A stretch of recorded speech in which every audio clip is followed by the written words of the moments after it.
here. I love seeing a room full of people who are so engaged and know the issues so well, because you've given your personal time to really be committed and give your time to advocacy.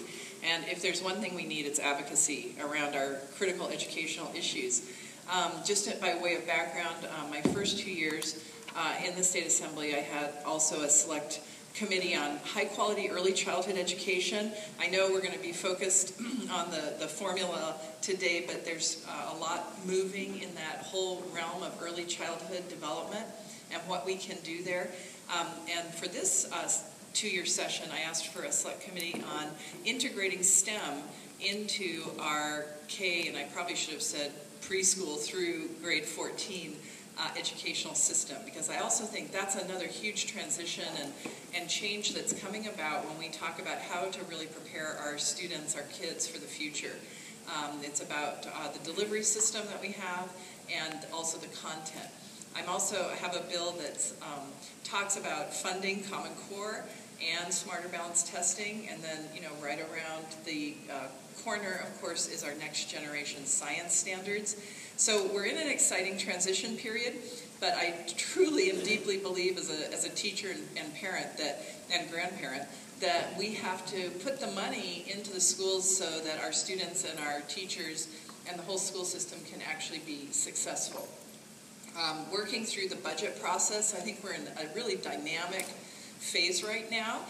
And that's me being so optimistic. I like to call it dynamic. But, you know, what we do with the public hearings is, you know, the governor comes up with ideas. He and his Department of Finance, behind closed doors, they invite some people in to talk to them and, you know, put on the table this idea of a funding formula. It didn't work last year, so they tweaked it and brought it out again. And what can happen in the public hearings really is the chance for you, and you have been engaged, you have been involved, you've been in Sacramento speaking to the issues, raising the red flags, the problems with the ideas he's been putting forward. And we're able to get that input from all different, I mean, it's innumerable, the number of issues around this formula. And that's not saying, I think that's just to be expected. We're an enormous state, there's a lot of issues. We haven't addressed the formula for so many years, but it is very, very complex. There are so many consequences that are coming to light. You know the consequences here, but I could probably take those and duplicate them many times over for people with adult ed concerns, county offices of education, foster care, people that have been in career technical education, ROP, the list goes on and on. So our process is really, I kind of look at it as trying to put everything out on the table so that we can actually see what are the issues that then need to really be addressed and dealt with as we look at a formula improvement, because it needs to be a better formula. We don't need to just rearrange the chairs, you know, on the Titanic. We actually need to make sure that what we're doing is going to have a positive impact on the education of kids.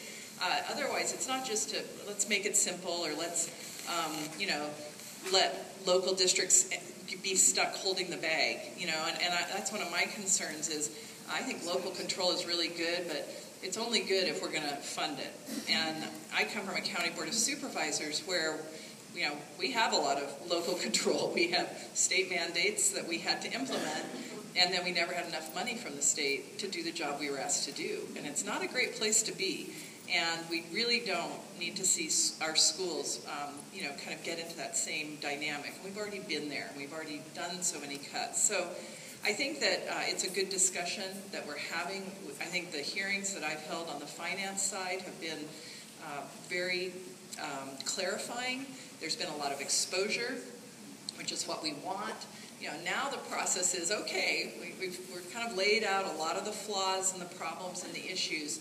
Now what? What are we going to do? And so we've asked the Legislative Analyst Office to come back and give us some variations. Give us some solutions. Can you give us some concrete ways to adjust these various numbers so that we see, you know, the gap closing, but we don't cause harm to other students in favor of some students that we all agree you know, need attention and need help.